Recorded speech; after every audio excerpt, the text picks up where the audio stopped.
All right, so for agenda item number 3, reports from Council District 15. I believe Nicholas Chavez won't be present for tonight's meeting due to some family emergency, but he told me that he wanted to tell the stakeholders for thanking them for participating in last Saturday's town hall meeting with Council Member Tim McCosker. Over there, we heard a lot of concerns around the community in terms of homelessness, illegal dumping, as well as upcoming community cleanups on behalf of Caltrans. So it was pretty engaging overall on that Saturday. And I think that's all he wanted me to talk about for Council District 15 in terms of the reports.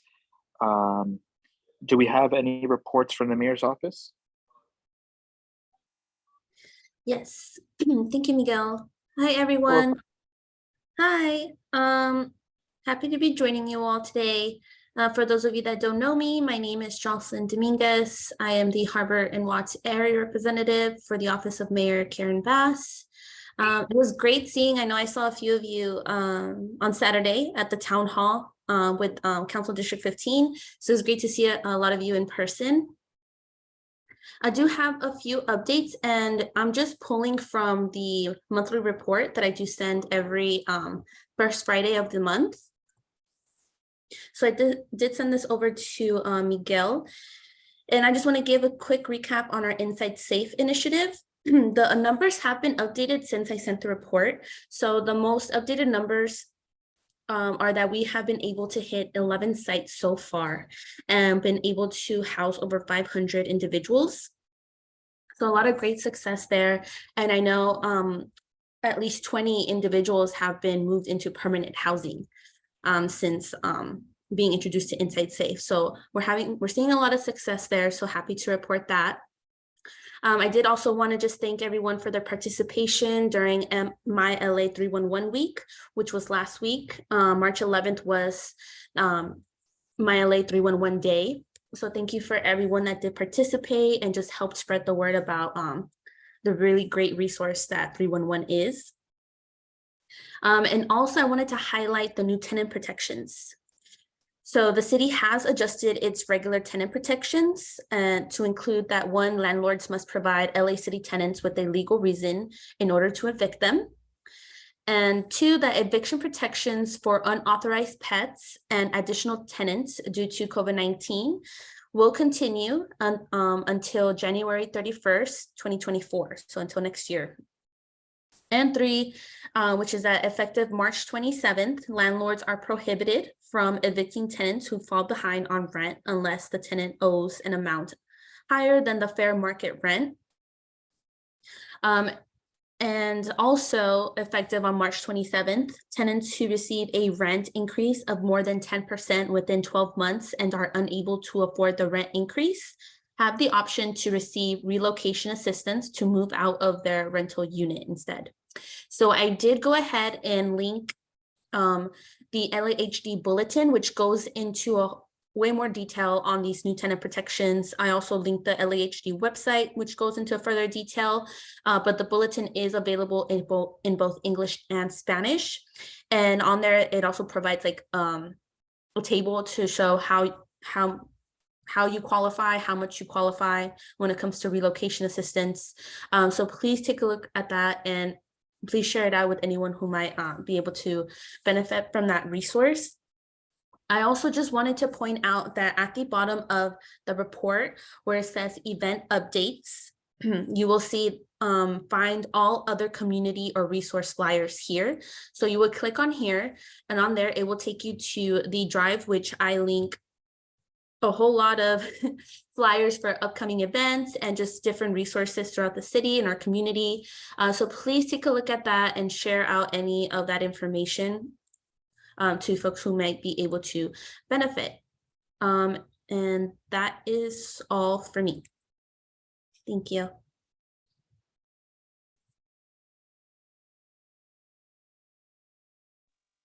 Well, thank you very much, Jocelyn. I believe Keith Fitz, do you have comments? I have a question Oh, for John, Jocelyn.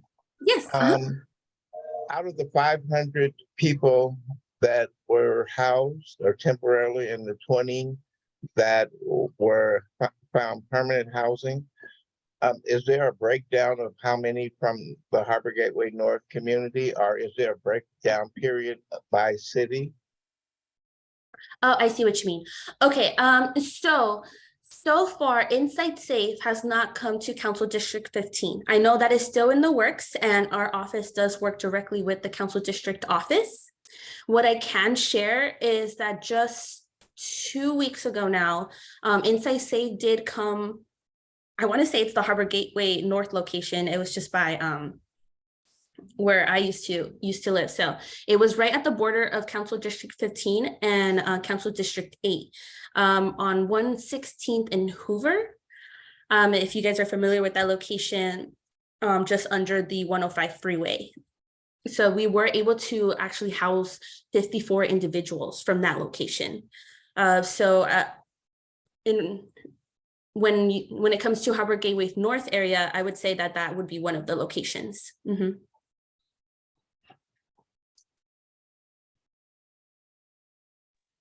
All right, any more questions for Jocelyn? Yeah, so when would they have it up where they keep track for more of the Harbor Gateway area?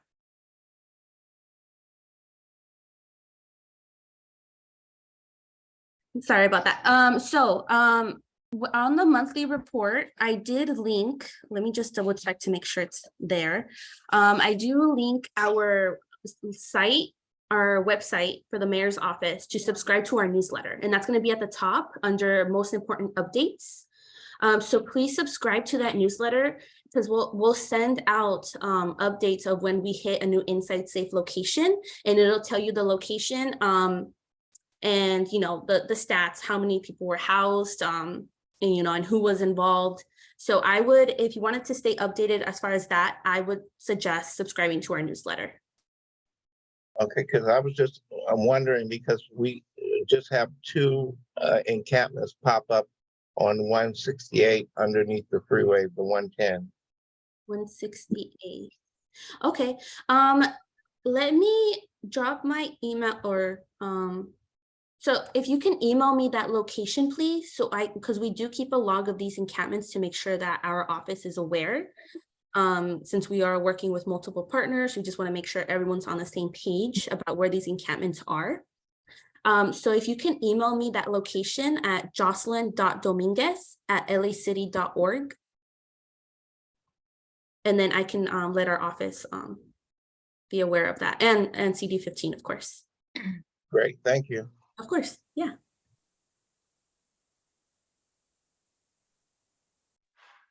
Rosalie? Rosalie? Yeah, so that was something I was going to ask too. So we should email both you and Council District 15. And is there any like size limit? I mean, is it like more than one person, or should it be 5 people or 2, 3 people, or?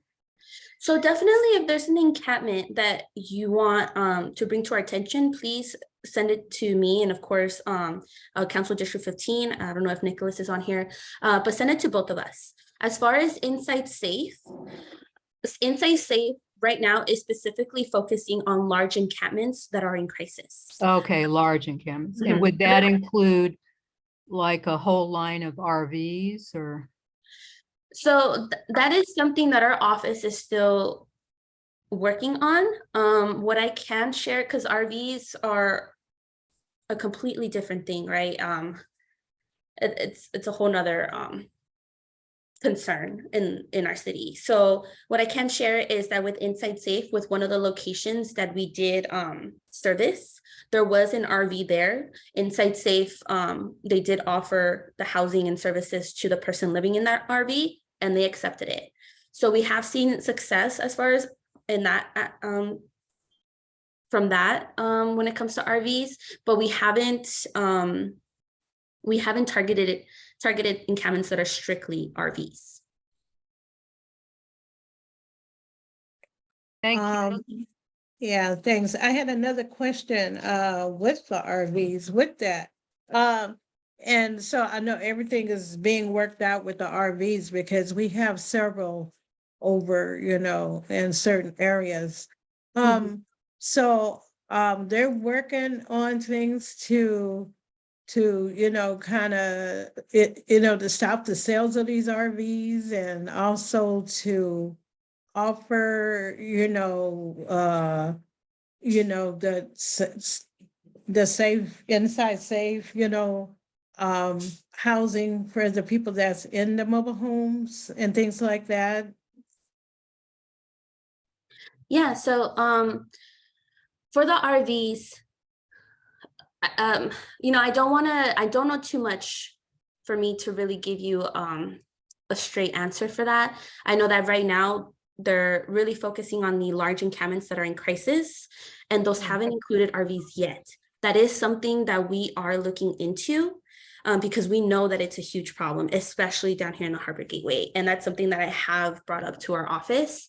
I think right now they're just trying to get the folks that are in those large encampments inside. And I also know that the council districts are also looking into how to address the concern around RVs.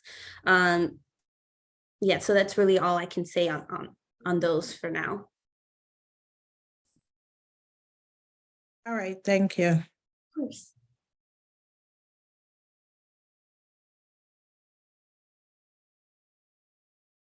All right, Anita?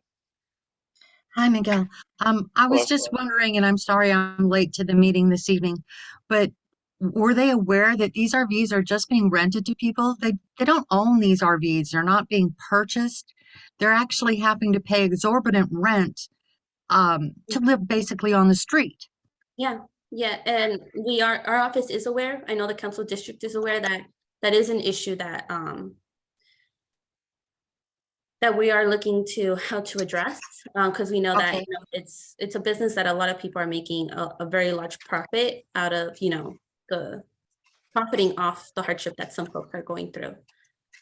Okay, and I just wondered, it's a little outside of my immediate area, but there's an enormous encampment right across the street from the Home Depot on 182nd. In case that hadn't been reported yet. Okay, I'll definitely add that to the log. If you can email me as well, I'm familiar with that location, so I'll look it up and see if I can get like an exact address to report. But if you can also just send me an email at jocelyn.dominguez@lacity.org, just so I can make sure our office is aware. Okay, thank you, Joycelyn. I don't think it has an address. It's just like under the freeway across the street from Home Depot. It's under the freeway. Well, you know where that transit center is, the Artesia Transit Center? It's Caltrans property. Okay. Yeah, and I know with the Harbor Gateway, there's sometimes concerns about jurisdiction. With the Inside Safe site that we did address in the Harbor Gateway North area, it was a collaboration with Caltrans. So I anticipate that as we go further down the Harbor Gateway, we'll continue to collaborate with Caltrans. So I'll definitely It does change, but there's like 10 to 20 cars there. So are these individuals living in their cars? They appear to be living in tarps and cars and just a lot of makeshift setups. Okay, gotcha. Okay, well, I'll definitely add that to our report so our office is aware of it. And I'll share with Council District 15 as well. But thank you. Of Thank you. course. All right, well, any more questions for Jocelyn before we move on to the next report? Well, thank you very much, Jocelyn. We have a quorum, Miguel. Okay, yes, I do. I know.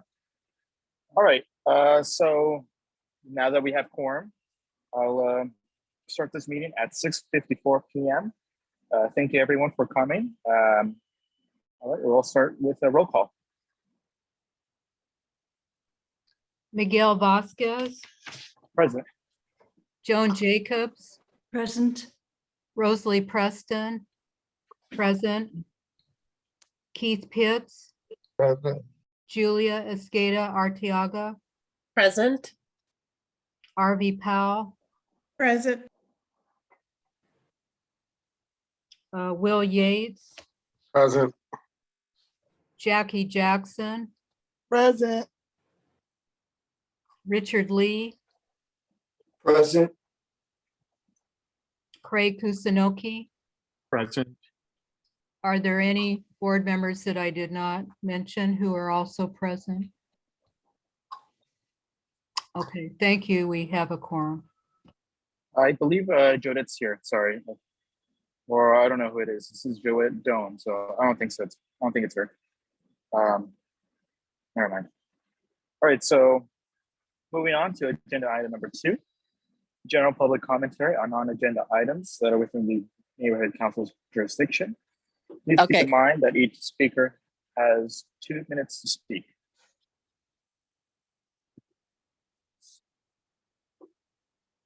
Any general public commentary? Okay, this is Jodette. I did join.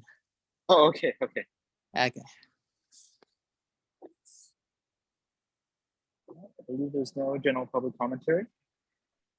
Okay, then we'll move on with the, yes, Nita? Nita, do you have a general public comment?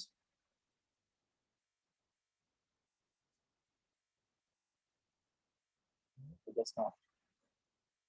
All right, so we'll move on to reports from agenda number 3, LA County Supervisor, 2nd District. I believe that's Ara on. Good evening, Ara, are you there? Good evening, Miguel. Thank you so much. Hello, everyone. For those of you who don't know me, my name is Ara An, and I am from LA County 2nd District Supervisor Holly Mitchell's office. And tonight I have a couple updates, and I would like to also introduce you to our new liaison who will represent our office at Harbor Gateway North Neighborhood Council meeting moving forward. And as I shared in January, our office had a reassignment of the geographical area that field deputies cover. And I will no longer cover Harbor Gateway North area, but I will continue to serve the cities of Gardena, Hawthorne, Lawndale, as well as unincorporated Del Air, El Camino Village, and Weisburn. And so I don't have the LA City Harbor Gateway area anymore. However, I will have Gardena High School. So I have, like a small land of the high school. And also, I represented our office at Harbor Gateway South Neighborhood Council, but that has been relayed to our colleague April Johnson.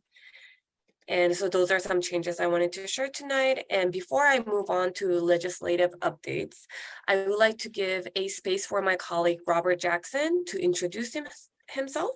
Robert?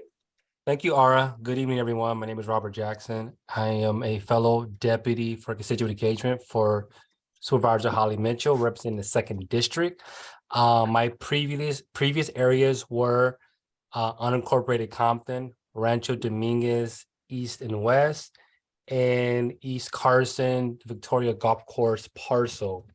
I'm still representing unincorporated Gardena, but I've also been assigned to Watts, Willowbrook, West Athens, in your area as well, the Harbor Gateway area, and happy to be here with you all. My email is rojackson@bos.lacounty.gov. I can also share that with the president, and they can issue it out to you all. And just happy to be here, happy to represent the supervisor in this new area and get to learn the different concerns here. I'm sure they're very similar to the areas that I was in since they are adjacent, but we never stop learning, and I'm happy to connect with you all. Thank you. Thank you so much, Robert. All right, so I would like to share some updates from LA County. And first, I would like to share about LA County's Economic Opportunity Grant Program, which is now open to eligible micro businesses, small businesses, and nonprofits. And this program, known as EOG, or Economic Opportunity Grant, will award more than $54 million across 6,800 grants to regions and organizations in LA County adversely affected by COVID-19. And you can visit grants with an S .lacounty.gov to learn more. And please feel free to share the website with your network. And we recommend you to sign up as soon as possible. The deadline is coming up on May 20th, but the earlier the better. And so I'm going to repeat the website again. So it's grants.lacounty.gov as in Victor. So please feel free to share this link with others. And I would like to share some motions that were passed at the county level. And on February 7th, there was a motion authored by Supervisor Holly Mitchell, which was to expand access to doula services across LA County and support the growth of the doula workforce to ensure the success of the program. And a few motions I would like to highlight from February 28th. So the Board of Supervisors unanimously passed a motion, which was authored by Supervisor Holly Mitchell and Supervisor Lindsay Horvath, for an independent third-party review of its governance nature. And the report back will explore comprehensive solutions focused on increasing public transparency and input in the county's policymaking and budget development process, including expanding the board for greater representation. I know some of you may have seen the news where there's a chance for board seat to increase. So this is the motion that we're talking about. And I want to add more details on this. So for this motion, the executive officer of the Board of Supervisors will launch a competitive search for a request for a statement of interest and report back in 180 days with options for an independent consultant to assess the board's governance structure against national best practices, examples of other county governance structures, and stakeholder insights in order to provide recommendations for a more inclusive and effective board governance model. Additional governance reforms that will be considered include, but are not limited to, is increasing the timeline for advanced public review of board motions, amending the Brown Act to continue virtual public comment for public meetings without the need for the emergency designation caused by COVID-19, and improving public deliberation in the county budgeting processes. The motion also calls for County Council and the county's anti-racism, diversity, and inclusion initiative to provide recommendations for campaign finance reforms related to supervisorial elections. So these are some of the details from that motion. And another one I want to share is a motion authored by Supervisor Holly Mitchell and co-authored by Supervisor Hilda Solis. And this motion was set to establish a countywide fair chance ordinance to provide individuals that have been impacted by the justice system with equitable access to employment opportunities. And the ordinance would apply to over 10,000 employers in unincorporated LA County with 5 or more employees, along with county contractors, subcontractors, and leaseholders. So yeah, this is another motion. I know it touches on unincorporated, but I know there are meeting attendees here who might have businesses surrounding unincorporated. So I wanted to share this piece. And also, another thing I want to share is with the increased gas bill, the Board of Supervisors voted a motion in January to request investigation of the sharp spike in natural gas price. And so there's a website at LA County where it shares a system fund program, as well as there are different programs where it helps you save gas. And so I'll be happy to drop it in the chat. I think only the panelists might be able to see this, but I'll share this. And Miguel and others, please feel free to share with other members of the neighborhood council. And let's see, we also have racial justice learning exchange event that is happening at a monthly basis. This is hosted by our office. And for March, we have an event coming up on March 22nd from 4:30 to 7 p.m. And this event is called Pride in Place, Identity, Solidarity, and Community Power in a Changing South Central LA. So if you're interested, please feel free to visit our website at mitchell.lacounty.gov, and you can find the RSVP link to join this event. And Lastly, I want to share that it's been a great pleasure joining Harbor Gateway North Neighborhood Council meetings until now. And I appreciate all the leaders and members whom I had the pleasure of working with together. And I have worked at Imperlay before, and I know the important work that all of you do for our community. So thank you for being an advocate and putting so much effort so that our community can thrive together. So thank you so much for every single one of you. And yeah, so again, even though Robert is the new liaison, if he can attend the meeting, Robert, let me know and I'll be happy to attend on behalf of our office too. So yeah, if you have any questions, feel free to ask Robert and I'm moving forward. So yeah, thank you. And with that, I'll be happy to take any questions. Thank you, Ara. Thank you, Robert. Hi, Ara. Hi, yes, I have a question. Hi, Ara. Hi, hi, Robert. Thank you for coming on, and Ara, thank you Good for your evening. help. Good evening. I have a question. I sent out an email last week. I don't know if you guys got it. It's concerning over, because I'm kind of close to the border of LA County. There was some illegal dumping along the oil, the Phillips 66 refinery with tumbleweeds and everything. It was really horrible, and I reported it to the community affairs person that works with dealing with the community and things like that. And they said they're gonna have somebody come and clean it up. They were mentioning things on their side of the property, they're gonna handle it, but the things outside on the sidewalk is When you the mentioned county. they, RV, can you let me know which agency replied to you? Oh, it was the Phillips 66 Public Affairs. Okay. Person that handles, the property and all that, all the concerns of the community if they have a question. Yeah, RV, I will be happy to discuss this offline. I can share my email and I think we need to check jurisdiction and more details of the location. So yeah, I'll be happy to follow up with you and assist further. Oh, okay then, no problem.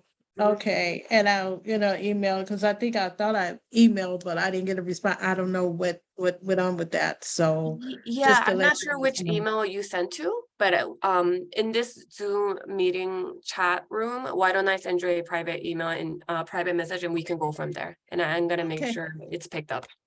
okay, thank you. Yeah, of course. Mhm. All right, any more questions for Ara or Robert?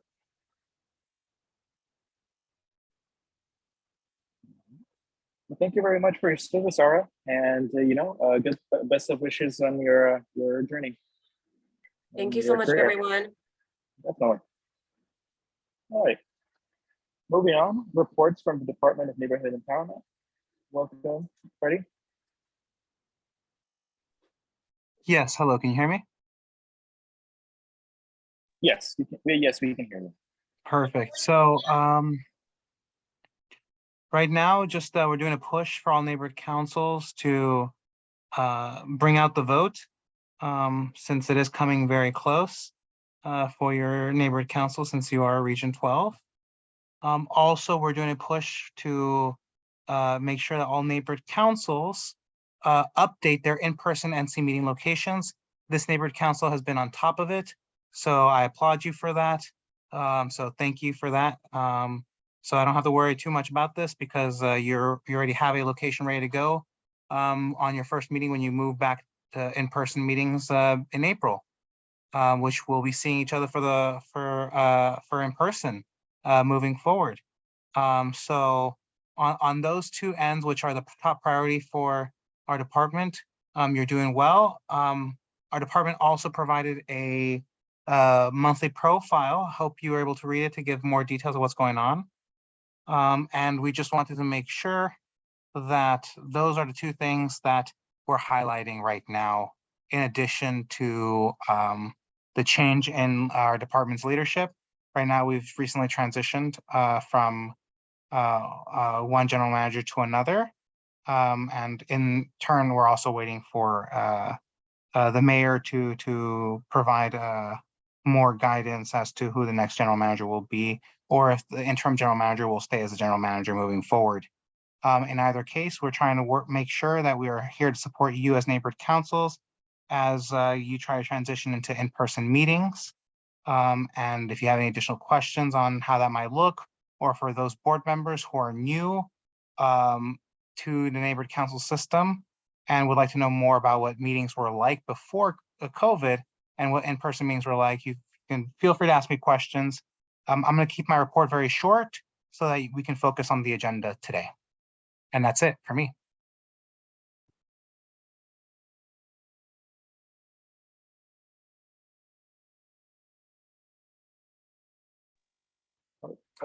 Thank you. Freddie, any questions for Freddie?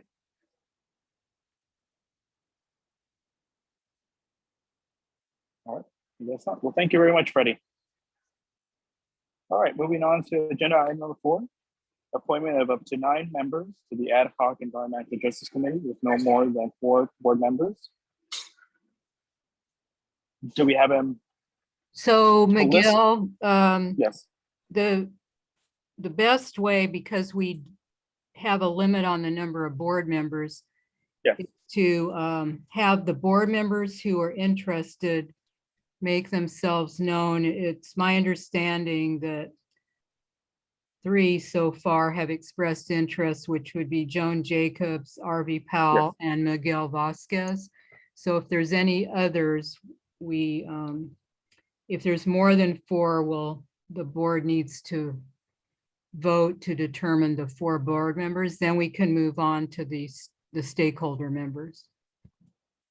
All right, sounds good. So any other board members who are interested in participating in this new Ad Hoc Environmental Justice Committee? Besides myself, RV, and Joan Jacobs? Seems like we don't. All right. Okay, so we can move on to the stakeholders. All The right, sounds good. stakeholders who have expressed interest through email to us are Nita Stonehawker and Louetta Watson. So I don't know if there's anyone else present who was interested in joining that committee. We could have actually 6 stakeholders appointed, up to 6.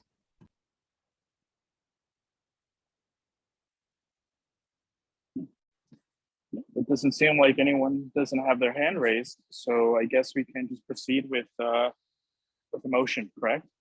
Yeah, so I will make the motion that the board appoints Joan Jacobs, RV Powell, Miguel Vasquez, Nita Stonehawker, and Louetta Watson to our Ad Hoc Environmental Justice Committee at this time, and others could join in the future, but at this time, those would be the nominees. All right, sounds good. All right, do we have a second? I'll second.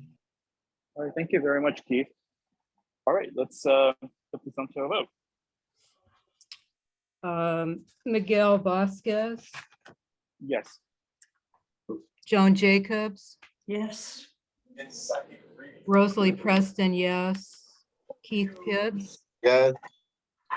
Julia Escada Arteaga, Yes. RV Powell, Yes. Jodette Span,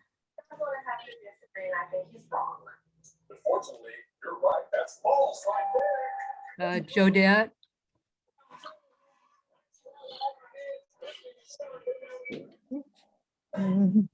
He's here.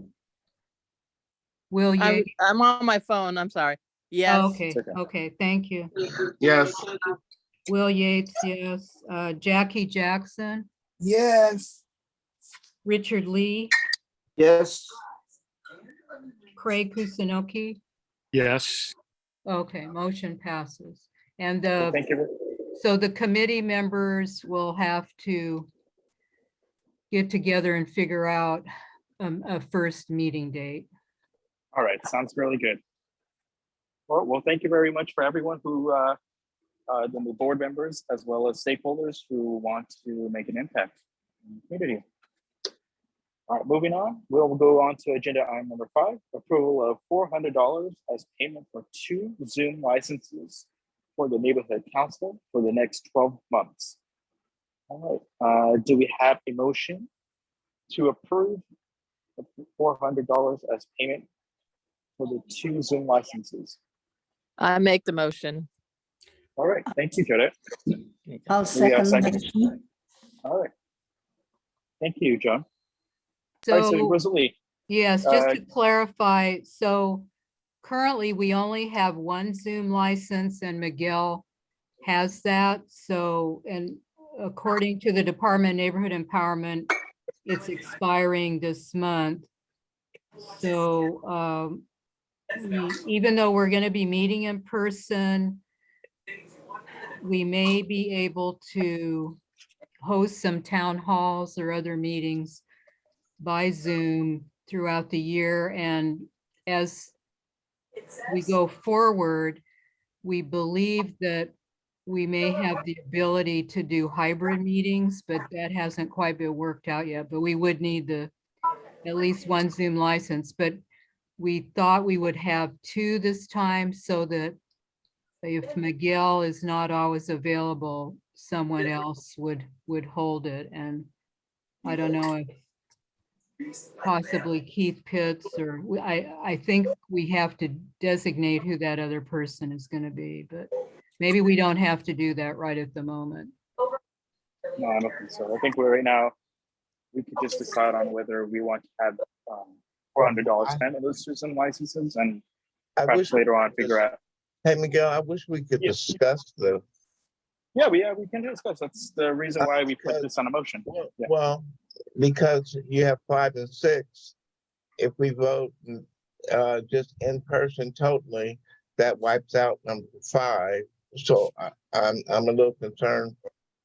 And I do understand why we need 2 if we were still going to be, in the Zoom land. But if we're going to be going in person, I think it's a premature expense. All right. So I just want to clarify that the license expires this month. So we definitely need to at least have 1, but from that workshop we attended on the future of neighborhood council meetings, it was indicated that there is a bill up in the legislature that may grant the neighborhood councils the ability to again meet by Zoom. So, and everything's just so up in the air at this point that we thought we would just be prepared for whatever is coming up during the year. And another $200 is probably, affordable for us. Yeah, if we do the 200 for just for the 1, until we know for sure which direction they're going to go in, I'm fine with that. All right. So your suggestion is to wait, just only pay the 1 license, correct? Yeah. Okay. Yeah, I think that is a little bit more better. That's a better choice because I mean, like you said, we don't really know what happens if things were to change and we already spent an additional $200 where it could have been used on to something else. Yeah. All right. Any other discussions? I just wanted to say that I know we have quite a bit of money left this year, it seems at the moment. I don't know how much we're going to spend, obviously. And we don't know, though, how much we will have next year to, so it's just another way of something to think about. Do we want to spend money this year when we know we have it, or wait until next year when there may be more expenses, as we're going to be meeting in person? It may be at least part of the money. It may be that we wouldn't have as much money and we wouldn't want to spend an extra $200. year. Just a thought. Question. So your suggestion is just to keep one license, right, for now?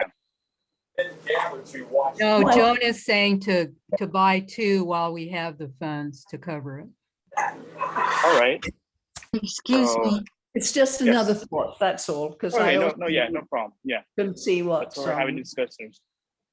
Could we request people not being the speaker at the moment to silence their mute, because there's a lot of dog noise and stuff happening. I'm having a hard time hearing people speak.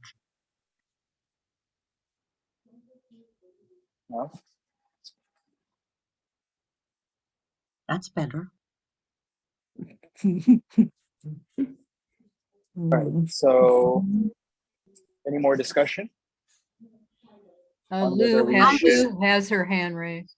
Okay, I would like to ask Freddie. Freddie, what are the other neighborhoods councils doing about this second license? Do you have like a number of how many are getting the second license right now instead of just one?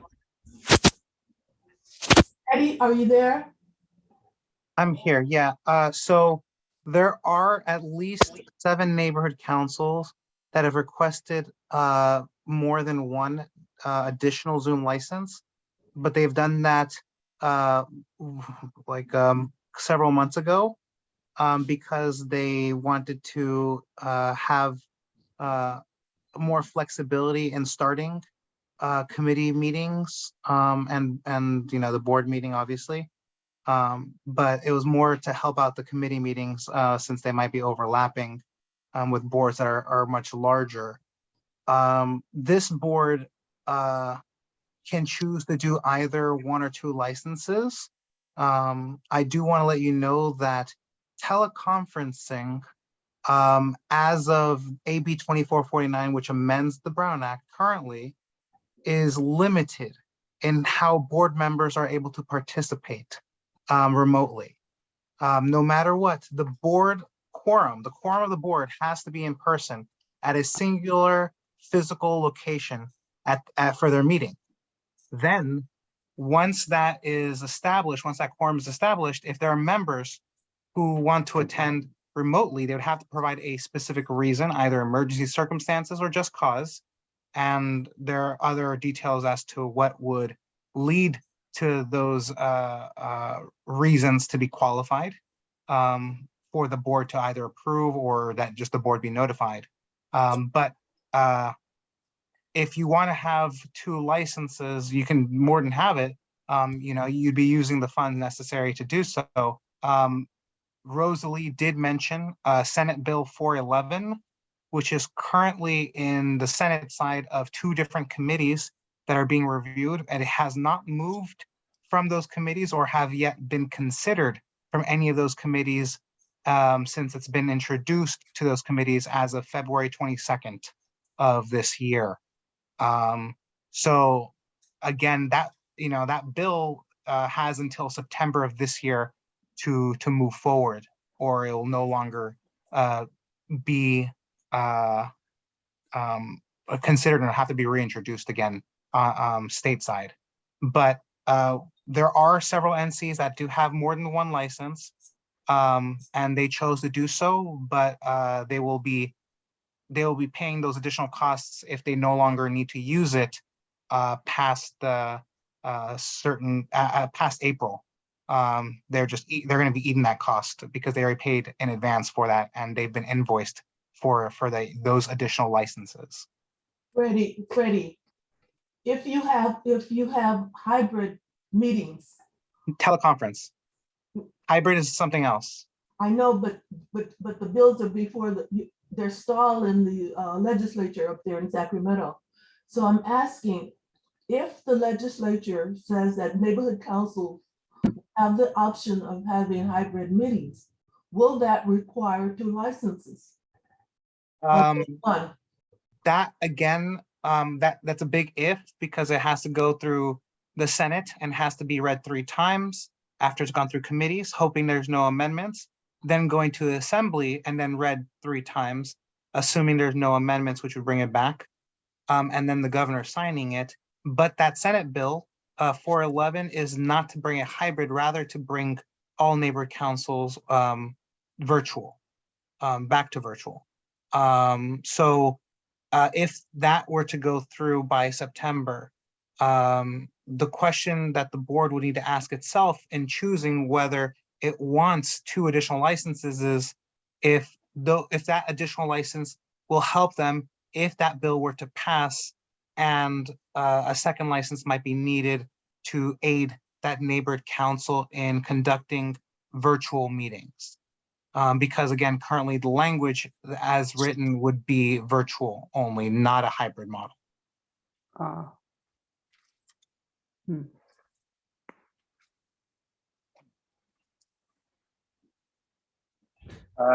Nita, do you have any additional comments? I had a question. Yes. These licenses, are they held by individuals in the neighborhood council, or are they held by the neighborhood council? That seemed kind of confusing. Nita, so the department purchased an overall umbrella Zoom license. Whenever a neighborhood council chooses to use the department's Zoom account to get an additional license, which includes unlimited memory and the technical support that our department provides as best as possible in the back end, then they would be just getting an additional license, and then we could help with transferring the recordings, the user access to individual board members as requested by the board. That gives us that flexibility. However, if the board chooses to use a different platform like WebEx or GoToMeetings or the like, that is not under our department's purview, unfortunately, we will not be providing any technical assistance, nor we would be having that advantage to be able to switch accounts to different board members as board members change, or maybe my life circumstances might interrupt them from having that additional responsibility of starting meetings for that committee or the board. Okay, so I was just confused as how that worked with the different committees. So that helped clarify. It's not really Miguel's, but he's just the one who's using it and in charge of opening the meetings and taking care of things. And it gets transferred wherever it needs to be for the committees and everything else. So I get it now. Thank you. But yeah, but I do- currently Miguel it's in his name, so he is the only board member who can open the meetings, and he can then transfer the co-hosting to others, but Or hosting abilities, yes. Yeah, the but hosting powers. yeah, It- but he it's just an has, additional responsibility. right, he that has to be anyone's in license. present in the beginning, so. So Freddie, what happens if Miguel is incapacitated? We have no meeting? Is that what this means? We can have no meeting. I am also listed as an alternate host.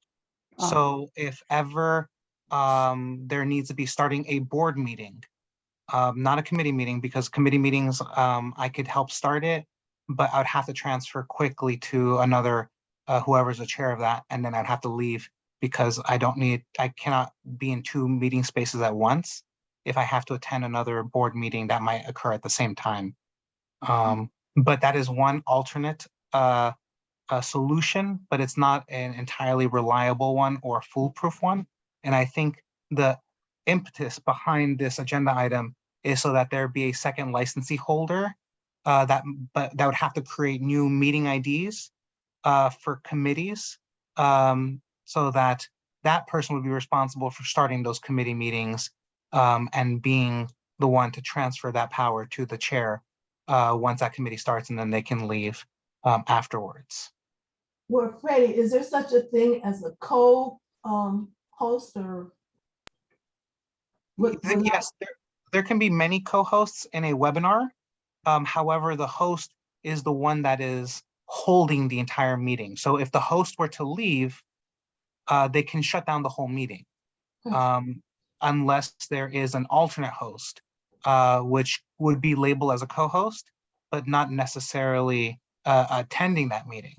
And let's say if I'm the alternate host and Miguel is the host, and let's say there's a connection problem with Miguel and he drops out, the default setting would go back to me as the host until Miguel can rejoin and get his connection back to enter the meeting again. But that is a default fix that Zoom worked on in order so that meetings or webinars do not get interrupted because of internet connection issues.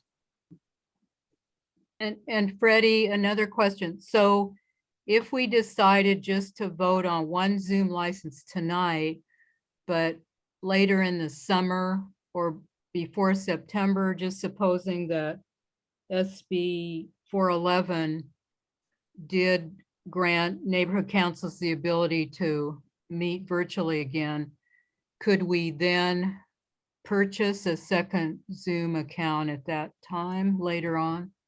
Yes, and I do want to clarify, is this motion asking for 2 additional licenses to the ones you have, or to continue one and add 1 additional one? To continue one and add an additional. Okay. So it's to add 1 more to what you currently have.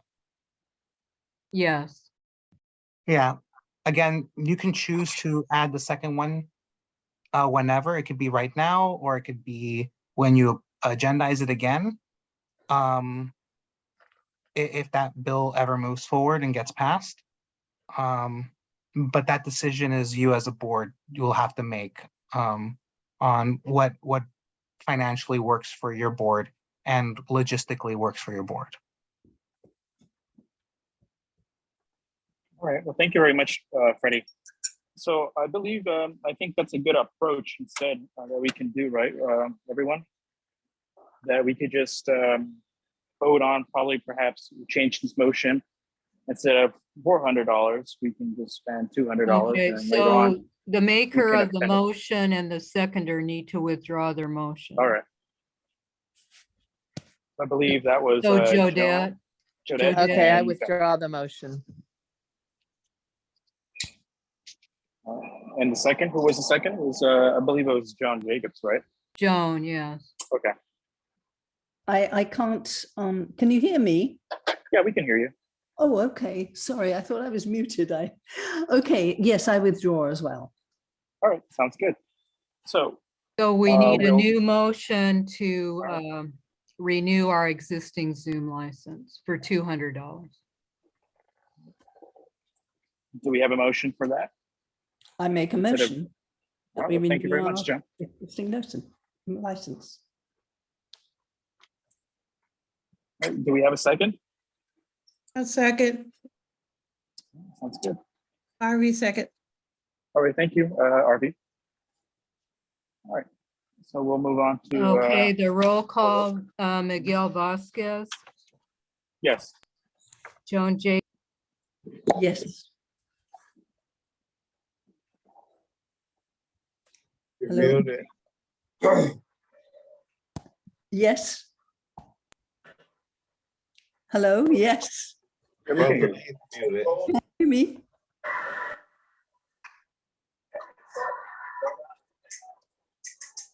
I don't know what's happened to this. You're fine, Joan. Rosalie was muted. Oh, okay, thank you. Keith Pitts, Yes, Julia Escada Arteaga, Yes. Harvey Powell, Yes, Jodette Span, Yes. Will Yates, yes, Jackie Jackson, Yes. Richard Lee, Yes. Craig Kusanokii. Okay, motion passes for $200. All right, thank you very much, Rosalie. All right, moving on to agenda number 6. Approval of board and committee meeting formats after March 29th. Those are in-person only, in-person and teleconferencing for the public, or in-person and teleconferencing for board and public. All right, do we have a motion? Let's just do a little Okay. background because we Before we put do it, this, okay. Yeah, we put this on after the workshop that the Department of Neighborhood Empowerment put on about in-person meetings and the various options. And it seemed, ideally, we would want to be able to have hybrid meetings, especially for our stakeholders, but it seemed to me that the technology hadn't been worked out for the hybrid, so maybe Freddie could clarify. From what I'm understanding, it seems like at this point, it would be best to go with all in-person meetings until maybe later in the calendar year when the hybrid format and technology is better worked out, but maybe Freddie can clarify on that. Yeah, so under AB 2449, amending the Brown Act, the board may choose to use teleconferencing whenever you would like, but it's a choice. It's not something that's required. So the goal is basically getting the board back in person.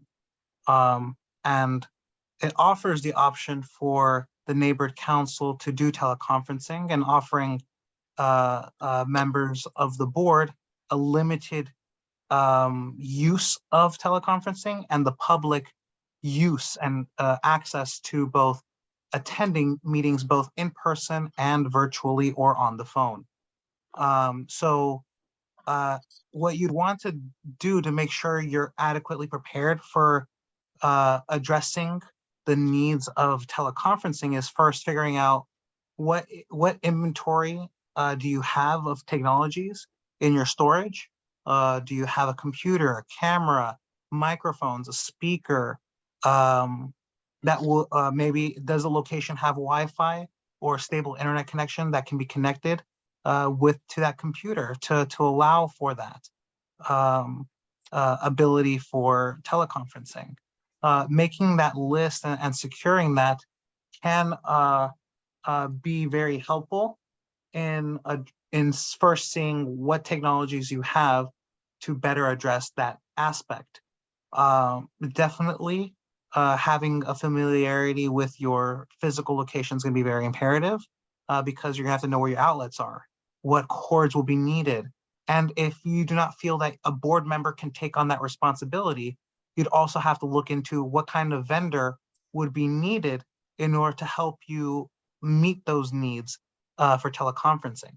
Now, in the recording, and our department has a website that has workshops and trainings, and it does have the recordings up on the website of February 23rd and the 25th of us discussing and reviewing what would going back in person and doing teleconferencing would look like for boards.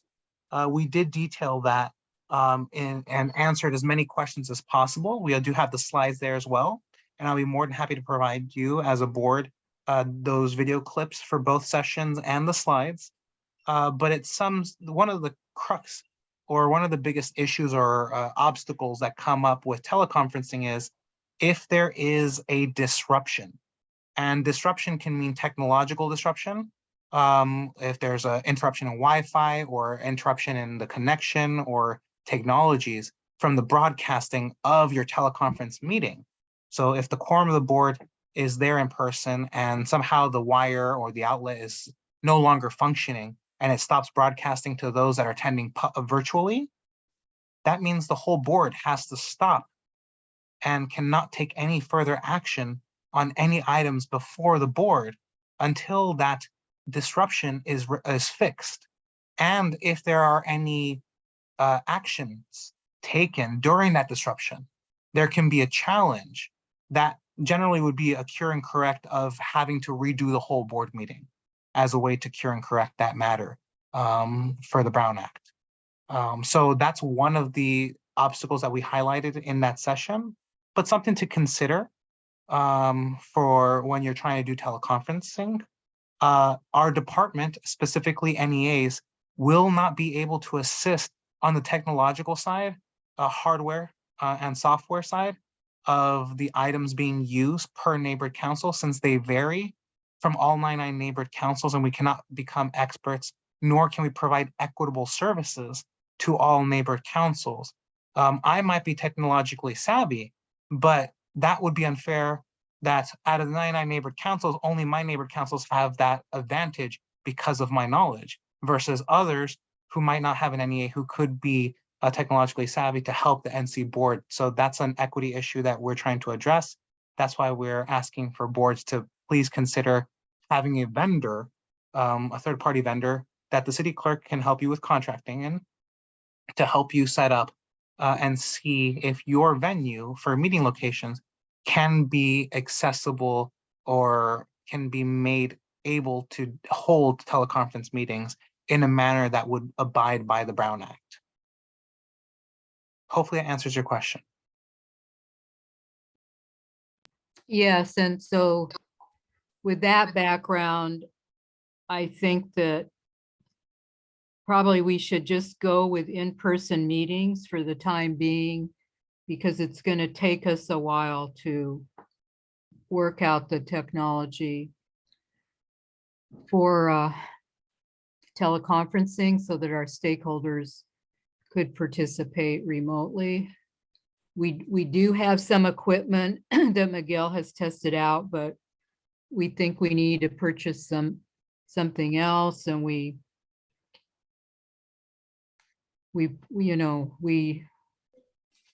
don't feel comfortable proceeding with teleconferencing at this time, I don't believe. No, yeah, that's true too, because most of our inventory, it's quite outdated, and like I said, I'm not sure if we have everything in place to actually have meetings teleconferenced or whatever. But yeah, eventually, hopefully, if that opportunity gives us, hopefully, if we have that opportunity, then we could probably switch it. But in the meantime, I think we should consider doing in-person meetings, unless anyone I has an opinion just about wanted that. to add something to, I think Freddie, in the training Thursday, I think, didn't they mention also distractions could be someone from the web distracting while we're having a meeting? That would be also considered a distraction. So the focus was disruptions.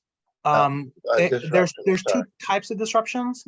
The technical disruption under AB 2449 that amended the Brown Act, that's talking about broadcasting failures from the location that is being broadcast to other members of the public or board members who are attending remotely. And then there's the different disruption definition under SB 1100, which is an individual who is disrupting the meeting insofar that the meeting cannot progress or cannot move forward due to that disruption. And it allows the board to seek assistance to remove that individual from the meeting due to the level of disruption once they have been warned several times. This has been exemplified in city council meetings as of recently for members of the public who have been disruptive and have been warned several times before being escorted out of city council chambers. But SB 1100 is the bill that talks about that level of disruption.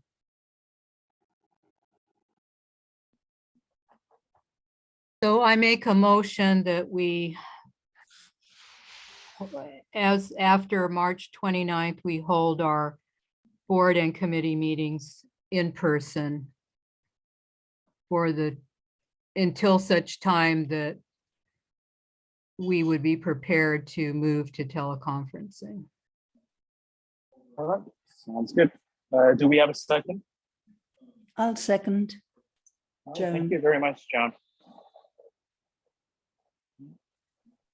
Let's move on and see if anyone has any opinion to that, having our board meetings in person. Anita, you have your hand raised. Yes, so that means we're meeting at the Redondo Beach Boulevard office location? Yes, for committee meetings, and the board will meet in the downstairs conference room 185, except for the general membership meetings. The April one will be held at the 135th Street School Auditorium because it's a bigger space, and in the past, we've had 50 to 60 people show up for those meetings. oh, okay. That's kind of, I wasn't clear where. All right, Lou? Also, for your board, if you choose to go back in person, that would mean that your agenda will just have to give the physical location for that, and you don't need to put in a Zoom link or a call-in ID. That would just be just a regular agenda, just as if it were pre-COVID. And for at the location, if the meeting location is hard to find, I would highly recommend that a board member does take the responsibility to put up signs to guide members of the public who have not been there into the specific room in which that meeting will be held, so it's easier to get to that location. Got it. All right, Lou? You have your hand raised?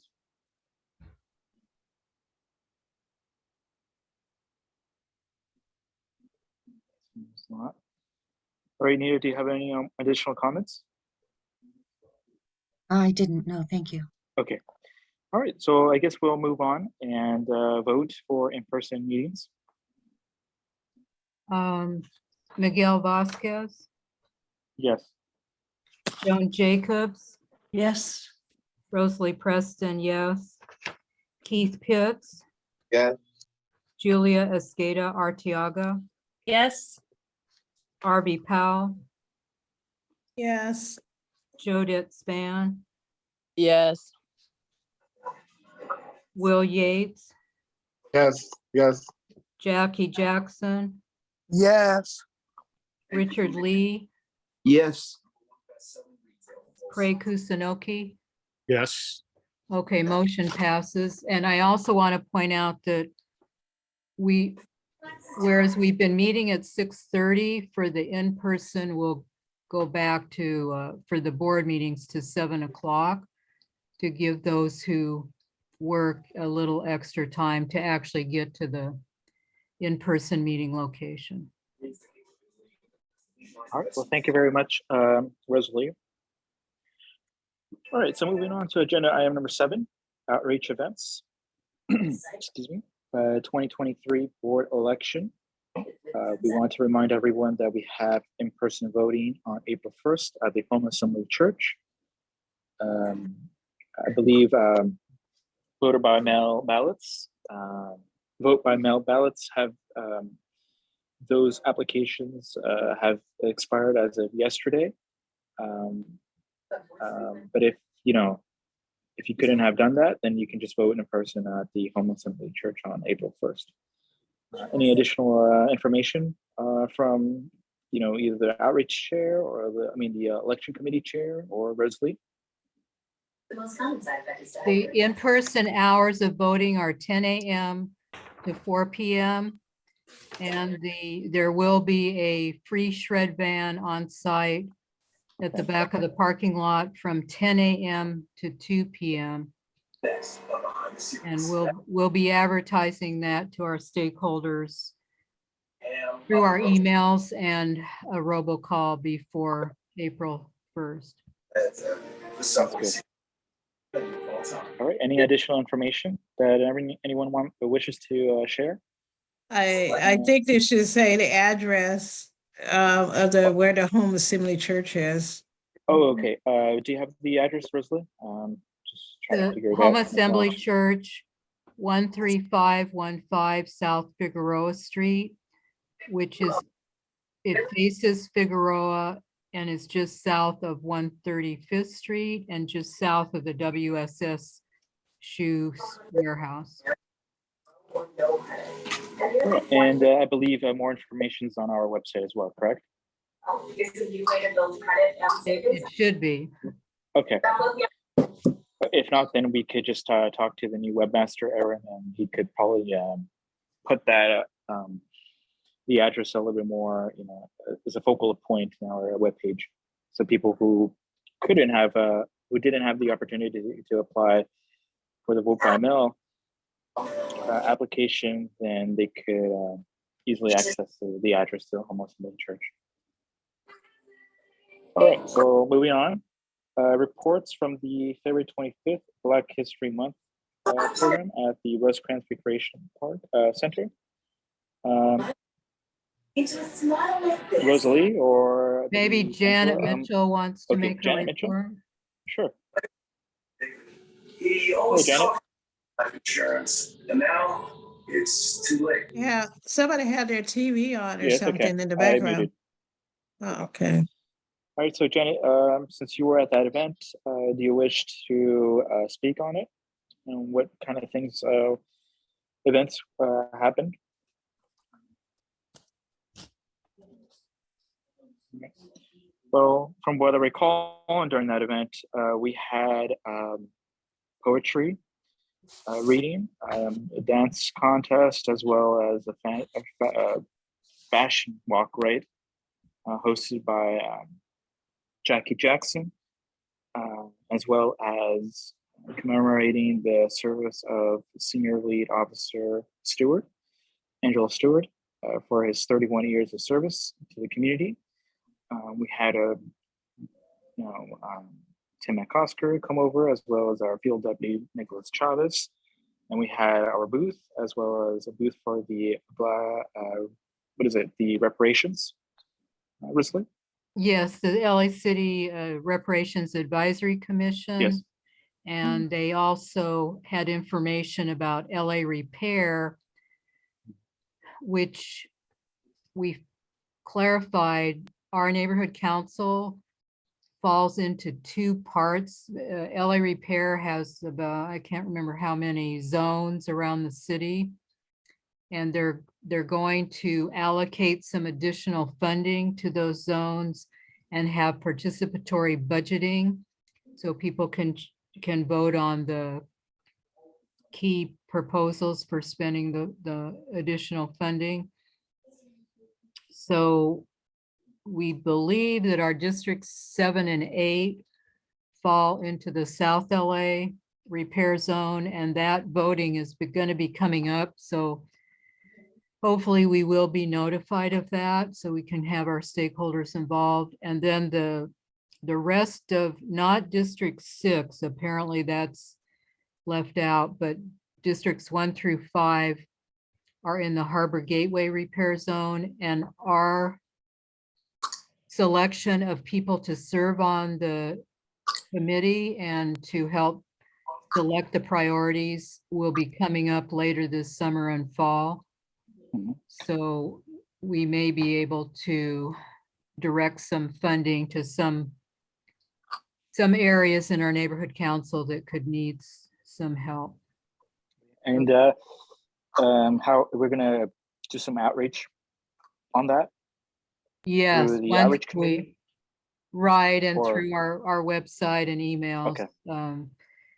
We did email out about the South LA one last year, even though we didn't fully understand what it was all about. And that, so hopefully we can work, or the LA City Advisory Commission on Reparations will work more closely with neighborhood councils to inform us in a more timely manner.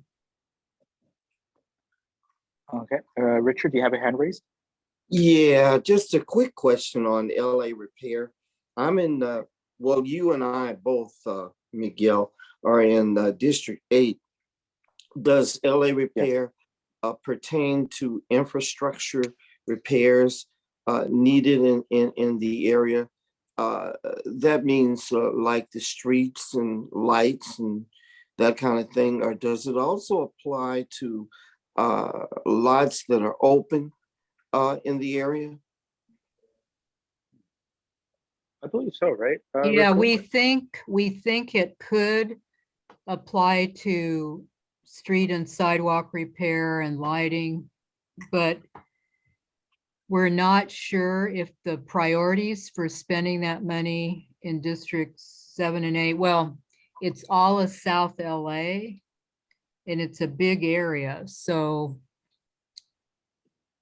we don't know if we're going to be able to direct any funds to. So basically, what we need to do is stand by and get more information. Right, about it. and try to be, as involved as possible. And the Definitely. whole amount allocated for each zone is really, I think it isn't that much, so. But we just want to be aware, and if there's any way we can route some funds to our neighborhoods, we want to do it. Sure, definitely. Alright. Yeah, keep us posted with that, Rosalie, with any updates. And they sent out that information through our email or? I can't even remember how I saw it last year, actually, but somehow I did see it, and one of our stakeholders wanted to get on the advisory board, but by the time we knew about it, it was too late. And actually, she lives in the Harbor Gateway part, so yeah, since the two staff members from the city's advisory, Reparations Advisory Commission were present at the Black History Month event, they said they would try to keep us more informed. And all right, sounds good. All right, Keith, you have your hand raised. Or Richard, do you want to finish your comment? No, I was just trying to, lower my hand.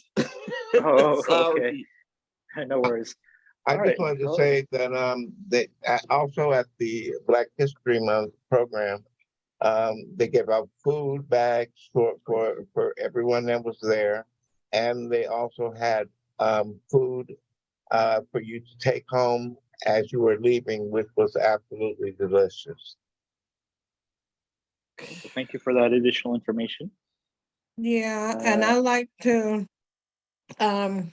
commemorate the program, even though I missed some of it, but I think it was I enjoyed myself, and it was really nice, well put together, and the decorations and everything, and I had a good time and was really good. And I commend Jackie Jackson for being the MC. She did an excellent job. And Janet and all the rest of the people who's part of the outreach that put it together. It was really nice, really nice. Definitely. Hats off to Angela, Janet, anyone who was active into the in this event, as well as Jackie. So. All right. Moving on, neighborhood team programs online. Monthly classes, which continue on April the 6th. Any information about that, Rosalie? Other than that, these meetings are going to be hosted via Zoom on the first Tuesday, right, of each month? yes, there's a total of 6, I believe, and the chair of our Public Safety / Emergency Preparedness Committee, Will Henshaw, is hoping after the series ends to develop something in our neighborhoods, maybe a certain number of our blocks could organize themselves and do practice emergency drills. I believe it's under the CERT program, or the city's emergency preparedness program. They host drills around the city for the neighborhood team program. And so we just want to try to get more of our stakeholders and more blocks kind of getting organized and practicing with those drills on a regular basis. All right, well, thank you. I guess we can move on to agenda item number 8, administrative motions. Approval of the February 14th, 2023 board minutes. Do we have a motion to approve of these minutes? I make a motion. All right, well, thank you Joan. very much, John. All right, do we have a second? A second. All right, thank you, Keith. All right, Rosalie, Miguel Vasquez, yes. Joan Jacobs, Yes. Rosalie Preston, yes. Keith Pitts, Yes. Julia Skata Arteaga, Yes. Harvey Powell, Yes. Jodette Span, Yes. William Yates, Yes. Jackie Jackson, Yes. Richard Lee, Yes. Craig Kusunoki. Yes. Okay, motion passes. All right, well, thank you very much, Rosalie. All right, moving on, approval of the February 2023 monthly expenditure report. I don't really have access to the computer at the moment, but I believe Rosalie can screen share the monthly expenditure report for the month of February.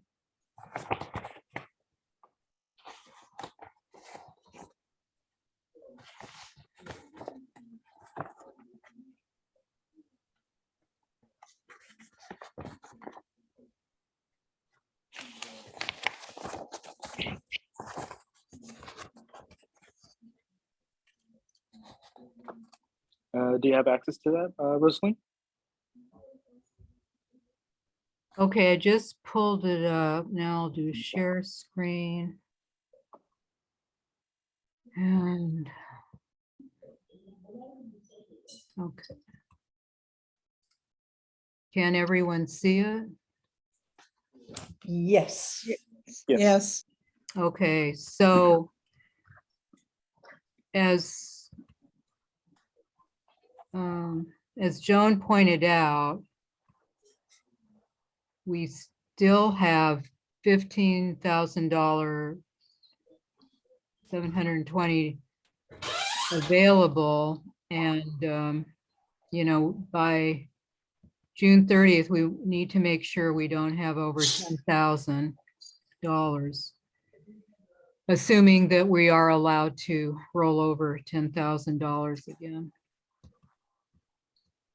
So the expenditures during February were for our ATT Uverse, the office Wi-Fi, and the internet, which was higher. It used to be in the $53 range, but they did tell us that when we moved it to a different office, they would create a new account and it would be more in the 60 some dollars. I have to call AT&T and be on hold forever to try to find out why it's so much. I mean, I think they do make a charge for the ATT technician to come out is one thing, but then we paid for the Spanish translation for the January 24th general membership meeting, which I understand the Department of Neighborhood Empowerment does have funds and we may be reimbursed for that before the end of this fiscal year, but we're not sure.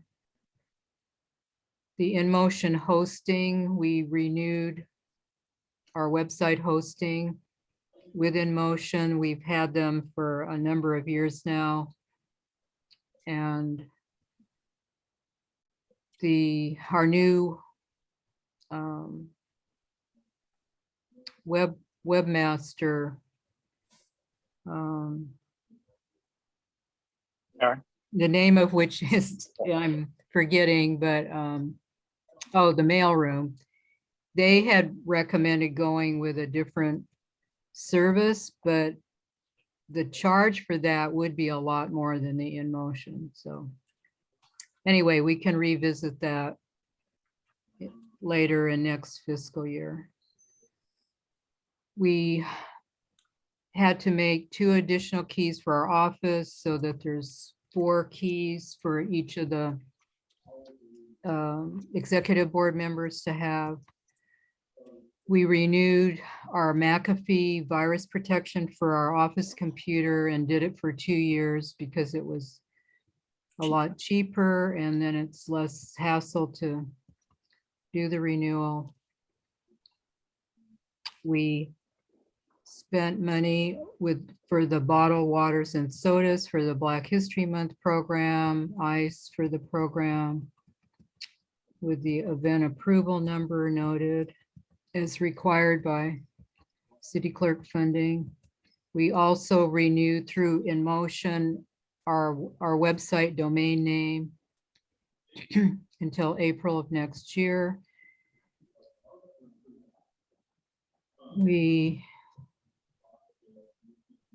There was a late payment to Minuteman Press because our treasurer had not received that invoice, and that was for the printing of the candidate postcards that were mailed out in December.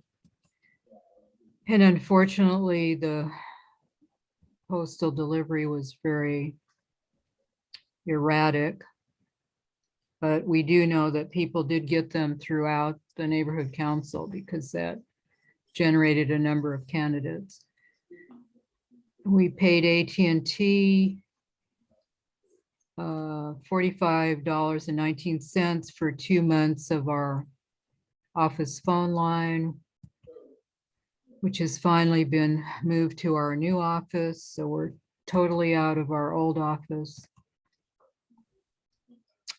There was the payment to Walking Man for flyer delivery for our April general membership meeting, and to Minuteman Press for the 10,000 flyers that they delivered door to door. And that was an extremely good coverage and brought a number of new stakeholders to that April general membership meeting. And then we paid Harmonia Investments the rent for our office for February, which is now down to $650. There are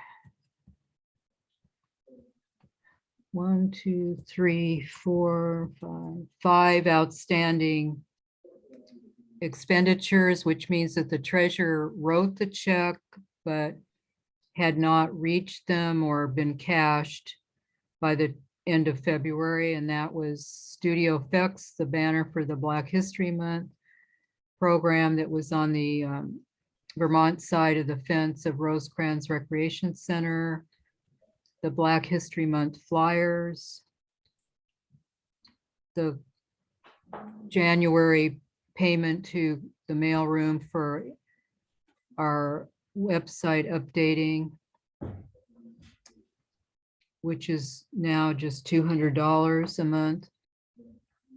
The AT&T phone line, office phone for February, which is only $22.82 through AT&T CalNet. And the March rent to Harmonia Investments, $650.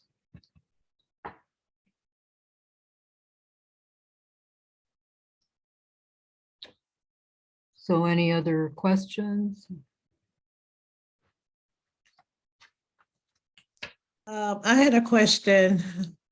Hi, back at the top, you mentioned it was for April, and April hasn't came yet, so we're paying delivery is the Walking Man Incorporated on 2/2. Oh, see, that's something that it should have said January. Oh, okay. I'm Yeah. just wondering. Right. I believe on one of the invoices they mistakenly said April, but we have to be careful and get them to word the invoices correctly, because they use a template and they just repeat, from before, but it needs to reflect the exact month. Yeah, And then because Piers needs to note that in the comment so that we keep it straight, right? Yeah, because It it's was- gonna get confusing when April rolls around and, you know. Right, and it'll say again, right? Yeah, so we can keep it. Keep it straight, right? Yeah, because I'm like, wait a minute, April ain't here yet. I believe Luke, you have a comment on the monthly expenditure report for the month of February? It was the same one that RV mentioned because I saw that number 11 had April Yeah, number 11 and 12. at right. 12. I didn't know 12, but I saw 11 and I raised my hand. All right, any additional questions or comments? Question. Yes. You know, it's just something in general. Okay, you say it's 1,200 or so hadn't been cashed yet? They're still outstanding? Yeah, it's 12,000.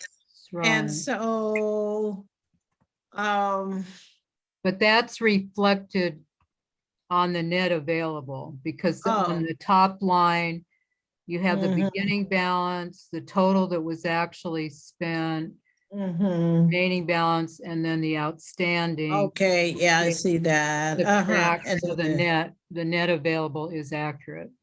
okay, great. Okay, so we got little bit, you know, 15, almost 16, so still, Yeah, Okay. so. yeah, mm, that's good. And that would be for the remainder of March, April, May, and June. Yeah, until they give us another budget and we, you know, that's in July when they give us the thing for the budget for the next year for 23, 24. Yeah, exactly. Okay. I have a Thank you. question, Rosalie. Are there any upcoming functions between now and then that we can get close as far as spending that 5,000? Because we can't, I prefer not to lose that. Well, for our election day, we're having the shred van and that's $600. Then, you know, it's too bad we didn't realize because we could have done a separate flyer for the election outreach, but it's too late to do that. But we weren't going to do a flyer for the April general membership meeting, but we certainly can afford that. And that'll be our first in-person meeting, so we'll want to advertise that. What about for outreach? Anything for outreach? Well, just the election ban. I mean, Aren't we having something for Easter for the kids? right, that's coming up. Maybe we should Rosecrans increase that budget. Recreation Center is only asking $200. We will also discuss a possible additional event on our election day coming up. Okay. But that's all we really know about.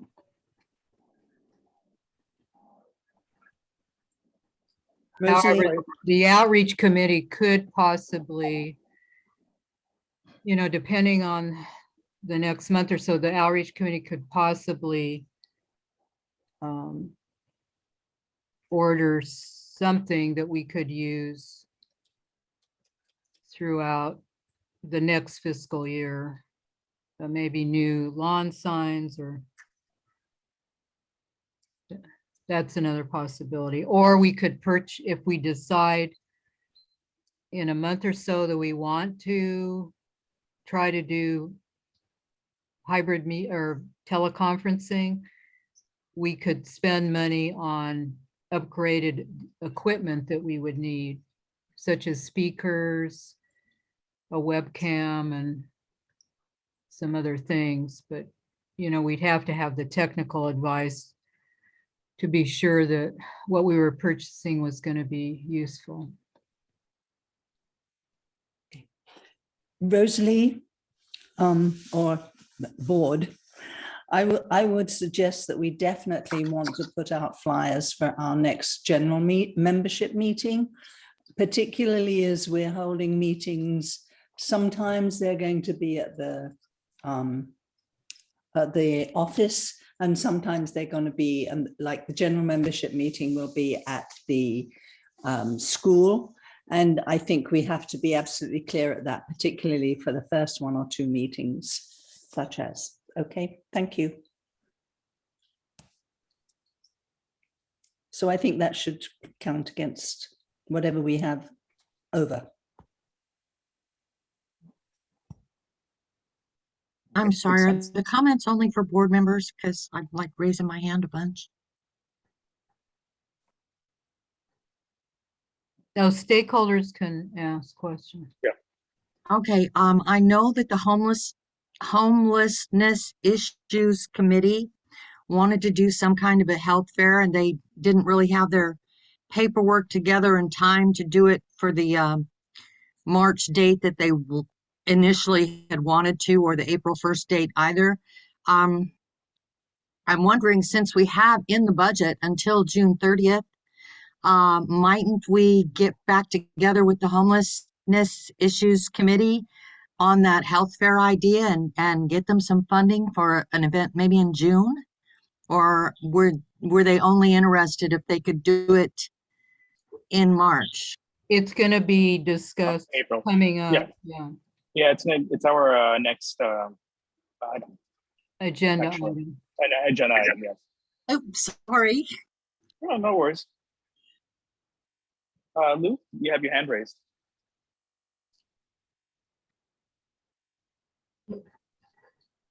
Sorry, I thought I lowered it. Okay, no worry. All right. I guess we don't have any additional comments, Rosalie, so I guess we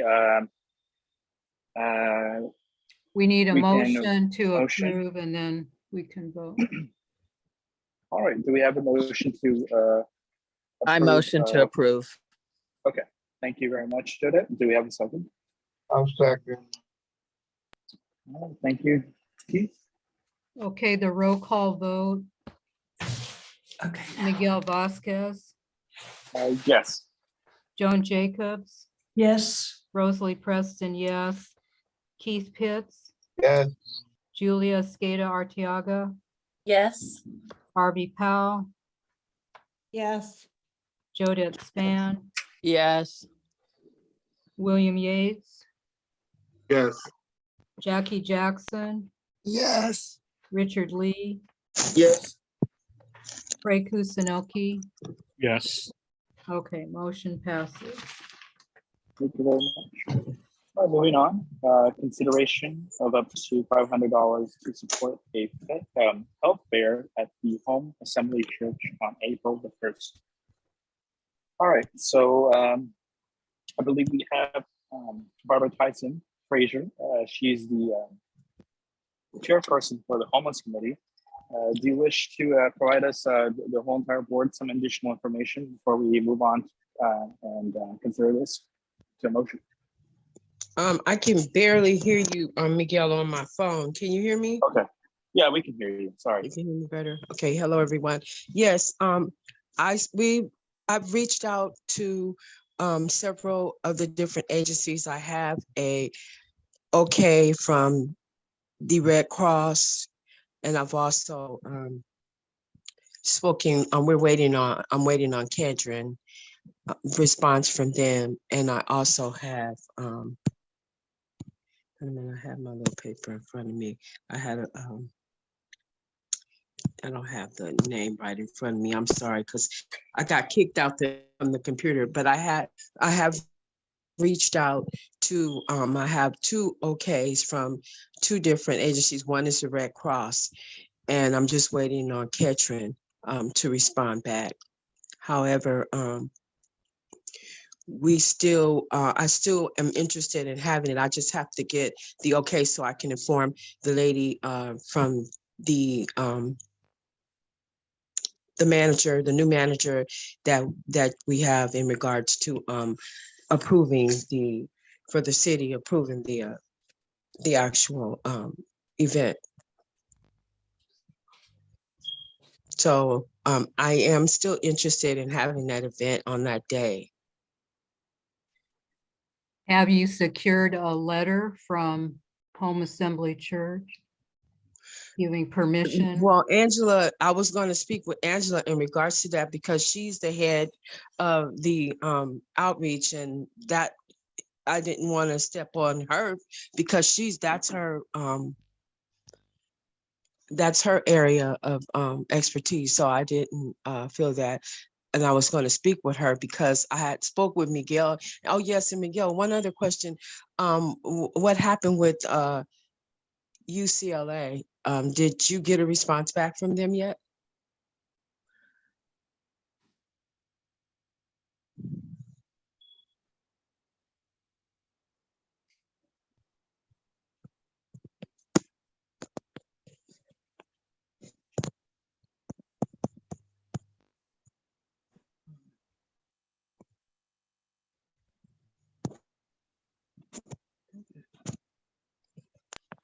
Sorry, sorry, I had a minor glitch. Yeah, I didn't, they said that the question is, this is only about, we had to set up an appointment months in advance because they have their own schedule set. Mhm. So if we want to have something for the following month, we had to have like a 2 months notice or 1 month notice. But unfortunately, we just didn't have enough time to cover that in time.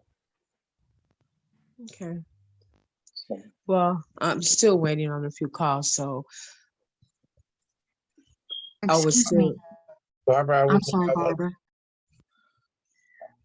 I was just wondering why we couldn't, because we have until June to spend the money, why we couldn't take the time and go ahead and get UCLA on board and, some other big hitters, just giving them a little more notice.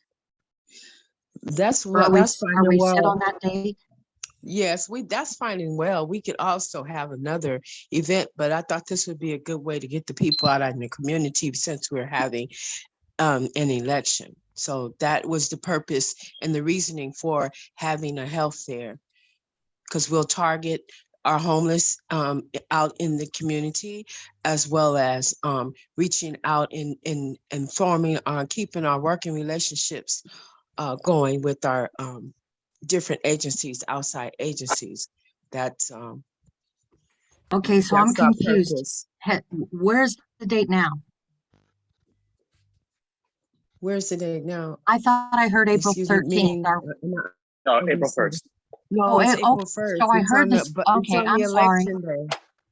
I'm sorry. I thought I heard somebody say April 13th, so I was just confused. I'm sorry. Barbara, I just wanted to know, since you have the Red Cross, could you Mhm. ask them to bring another 10 to teach CPR?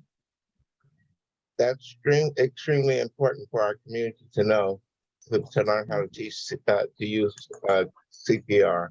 And then Well, that would probably be, Mr. Lee, during the time where, because that's like CPR, you got to teach a class, a class, and they would have to form it's like a forum for that.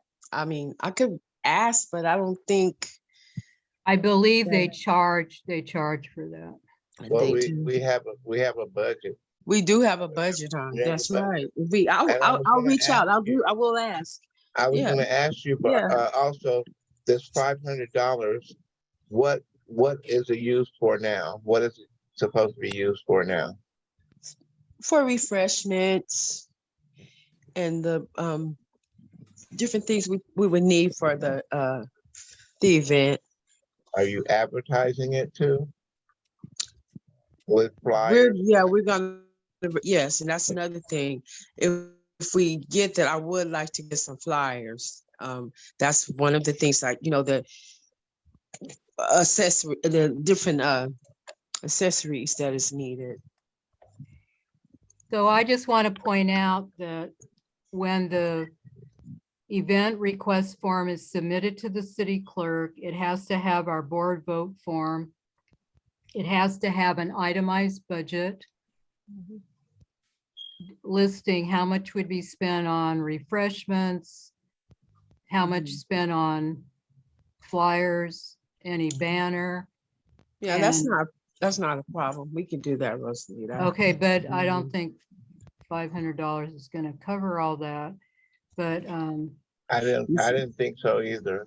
so, and Especially- the other thing is that the city clerk, once the everything has to be in place, the letter from the church, the detailed budget, a detailed description of what is gonna take place, and the city clerk funding wants that 30 days before the event. There's only like a little over 2 weeks. at this Well, point. she's been informed already. I'm just waiting on my, my. Yeah, call but back no, from my- but they count from when the event form goes in with the detailed budget and that letter from the church. And So it's you're my saying since the- understanding that So the you're saying church, since the letter is not there, then that's gonna stop everything because it's already put in the request. no, you can't put in the request without the board vote form. That's when they consider it's an official request. Well, why wasn't I given that information when I was given the forms? That's what I'm talking about, when I need to be informed of everything. Don't just give me the forms and not inform me that I have to do. Then I'm thinking that all I had to do is send that in and get the paperwork together first. And then give her the, get the paperwork in. As long as I have it in, I can add the other little information that is needed for her. Once the letter is in, No, it's when the board vote form goes in and we have to create that after a board vote for it. Well, In that's any fine. case, I just feel that we should postpone this event until May or June, so there's proper time to get everything together and to have better advertising. It's my understanding that the church doesn't feel that all of this is gonna fit in the lot with all the cars coming and going. for so the you've election. already spoken to the church already? When I verified that we would be there on April 1st for our board election. But she said she hadn't heard anything from you requesting a letter, so.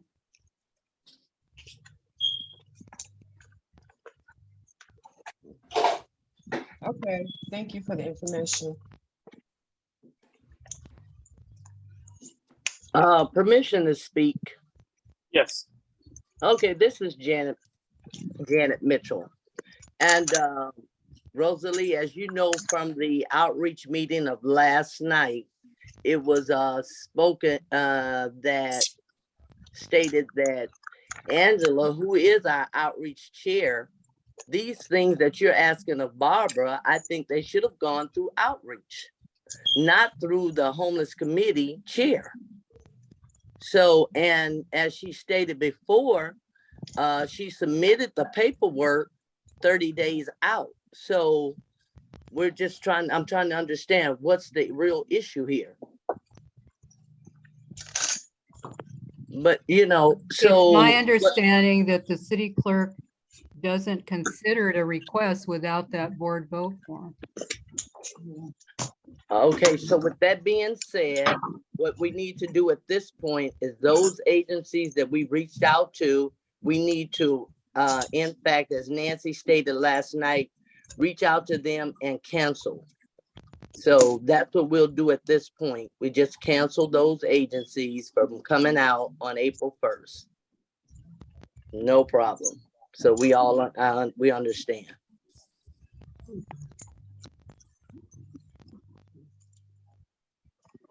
Thank you. Thank you. All right, So- perhaps you guys gonna reschedule and get with the outreach No. committee? No, that's it. No? Oh, So are we going to table this item? Excuse me, Yes. pardon me. I mean, this is kind of a learning experience for all of us. I believe the request originated in the homeless committee, and that's why it was kind of fielded by the homelessness issues committee, as opposed to being originally taken to the outreach. But it's a learning experience for all of us, and I don't think we should be canceling something as beneficial as a Can health fair postpone for it. the community. Postponing is a wonderful thing, but canceling it is what I just heard, and I don't think that we should do that. Well, Anita, you take it upon yourself and you handle it. But and since you said this is a learning experience, yes, everything, it's an outreach event and it goes through outreach. Okay, so Rosalie will explain that to you. Thank you very much, Janet. Yes, this is Janet Mitchell speaking. I said thank you, Janet. You're welcome. Oh, okay, so we We'll need, just table it. I guess we'll have a motion to table. I make a motion to table the item. All right. Do we have a second? May I make a motion to put the item on for No, it's the only end for of board June? members. Only All right. board members, so. Oh, Is there- see, Is there a second to the motion to table? I'll second the motion. Okay. Thank you, Joan. So on the motion to table the health fair, Miguel Vasquez, Yes. Joan Jacobs, Yes. Rosalie Preston, yes. Keith Pitts, Yeah. Julia Escada Arteaga, Yes. Harvey Powell, Yes. Jodette Span, Yes. Will Yates, Yes. Jackie Jackson, Yes. Richard Lee, Yes. Craig Kusunoki. Yes. So hopefully the Homeless Issues Committee can work with outreach to reschedule. That's good. All right, moving on.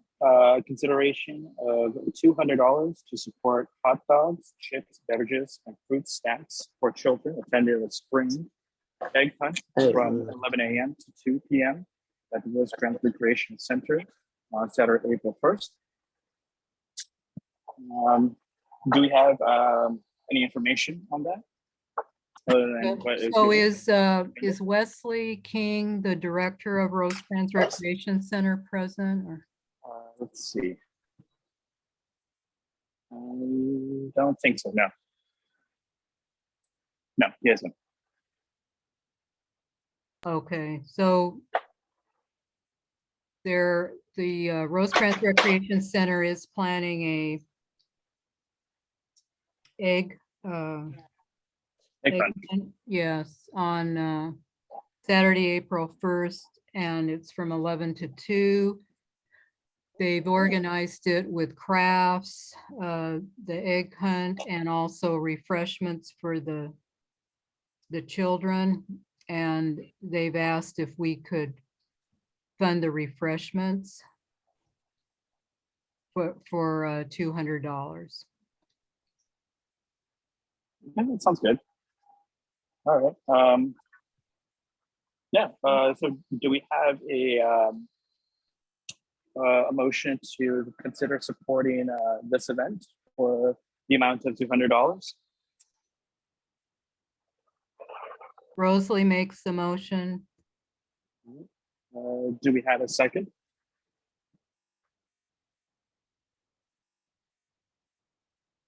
I'll second. Thank you, Keith. All right. Nita, you have your hand raised. Sorry.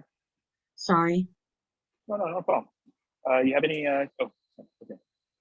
So, anyone have any comments on this item? Okay. If not, then we'll move on to vote. Miguel Vasquez, Yes. Joan Jacobs, Yes. Rosalie Preston, yes. Keith Pitts, Yes. Julia Skata Arteaga, Yes. Harvey Powell, Yes. Jodette Span,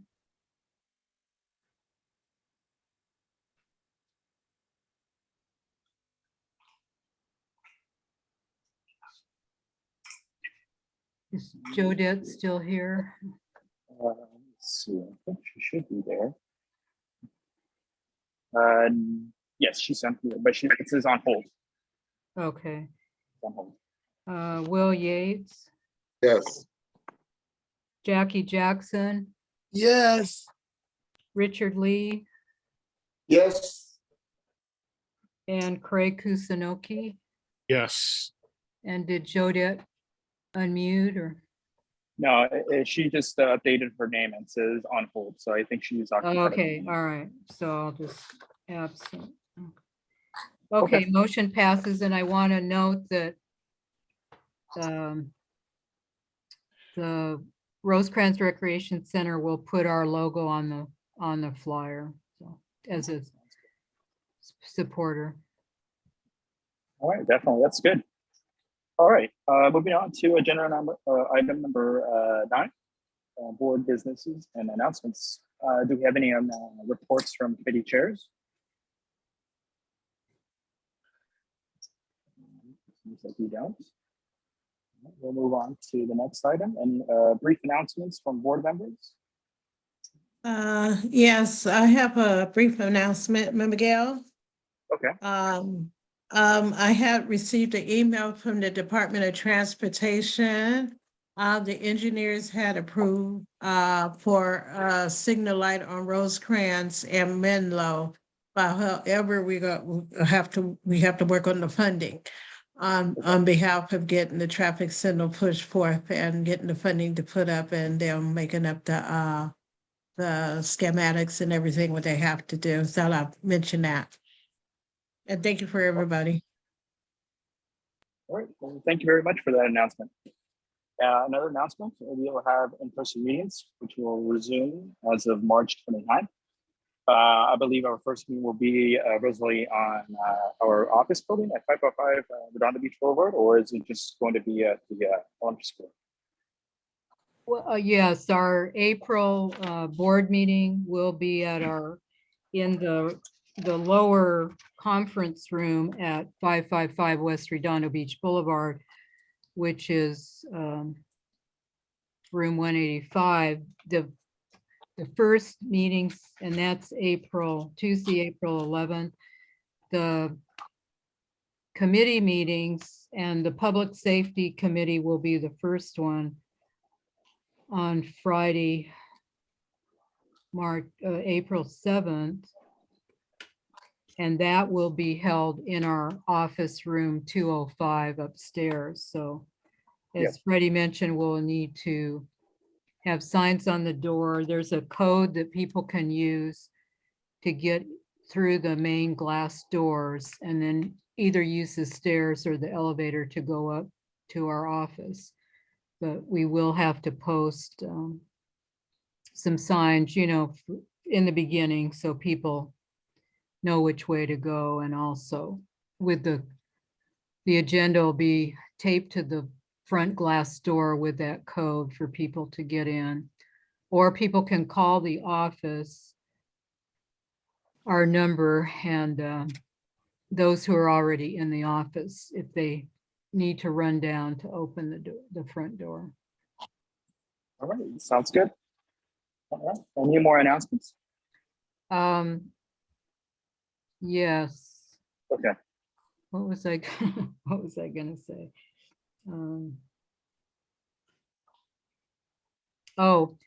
So the city budget is coming up, and we had talked actually last December about creating our list of items by district that we want to see funding go towards, including sidewalks.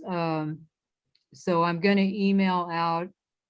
I think I've emailed out to 1 or 2 board members already, but a listing based on our past budget requests of several years ago, so that we can compile one letter and get it to our councilman and also to the mayor's office to influence the budget. And at the March 11th town hall that Councilmember McCosker held, they did mention that they're going to focus on sidewalk repairs. And I'm not sure if they mentioned the number 25. I didn't know if that meant for the whole of the Council District 15 or. No, I believe that each field deputy is assigned to, Right. or I mean, no, not field deputy. Well, yeah. In this case, my understanding on that was that Nicholas Chubbs is going to find the worst 25, the 25 worst streets on Harbor Gateway North and South, and you know, Justice Arcona is going to do like another additional 25 on her area. So I think it's that. Right, and we have to press them though, because lumping us together with Harbor Gateway South means 25 for the whole Harbor Gateway is not really fair. Yeah. It should be 25 per each. For each, yeah, and it's Harbor kind of, Gateway North and South, so. yeah, it's kind of unfair in that regard. So, I have a picture, I have pictures of some of the worst ones in 1 and 2. yeah, so you should start that too. emailing them to Yeah. Nicholas Chavez right. with the addresses and, Yeah, I will. Yeah. I just have to take one more picture of the one that's right there on Hoover and 168, and then I'll yeah, compile my list. especially the ones that are extremely lifted. Yeah, There's a number in District 2 and I've seen them, well, in District 4 and I've seen them in, 6 and 7, so. 5. Right, so take photos, email them to nicholas.i.chavez@lacity.org and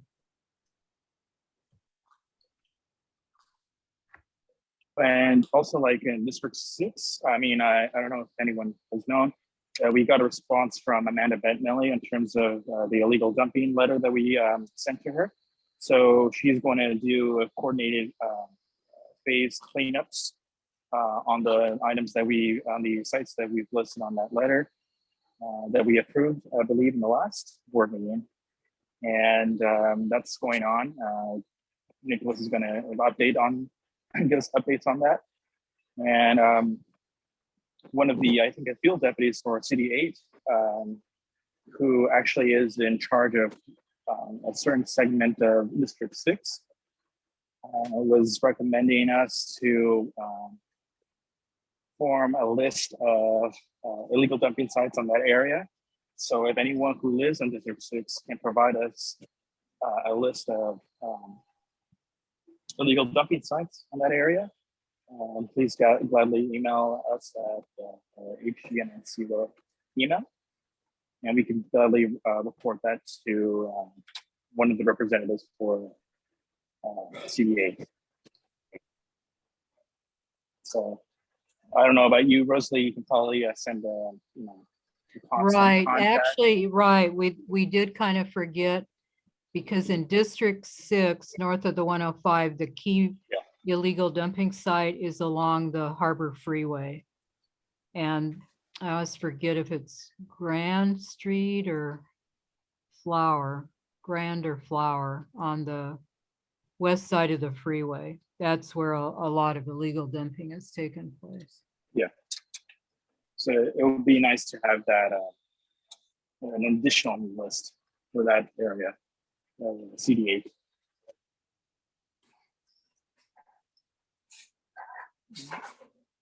So any more announcements? It seems that we don't.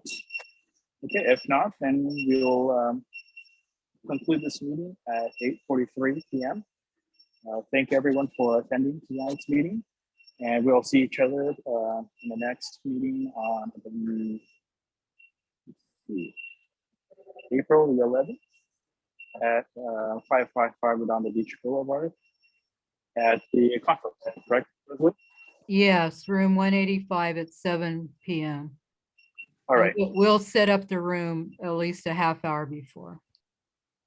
All right. Sounds good. All right. Thank you, everyone. Okay. Thank you. Thank you, everyone. Thank you.